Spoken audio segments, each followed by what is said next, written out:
વિભાગે વરસાદને લઈને કરી છે આગાહી। સાબરકાંઠા, અરવલ્લી, મહીસાગરમાંથી ભારે વરસાદની આગાહી છે। દાહોદ, ભાવનગર, વડોદરા સહિત 16 જિલ્લાઓમાં ભારે વરસાદની ચેતવણી છે। ગીર સોમનાથ, અમરેલી, ભાવનગરમાં પણ રહેશે ભારે વરસાદ। આગામી 2 દિવસ માછીમારોને દરિયો ન ખેડવા પણ સૂચના અપાઈ છે।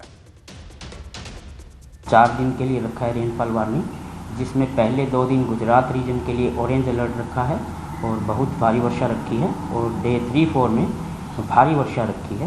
जहाँ तक सौराष्ट्र कच्छ का सवाल है, हमने डे 1 और डे 2 में येलो अलर्ट के साथ हैवी रेन रखी है।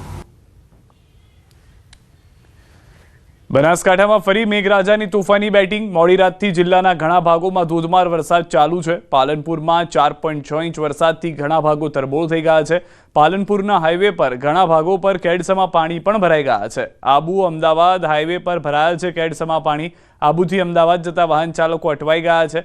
બનાસકાંઠા જિલ્લામાં મોડી રાત્રે પડેલા વરસાદને કારણે ઠેર ઠેર પાણી ભરાઈ ગયા છે।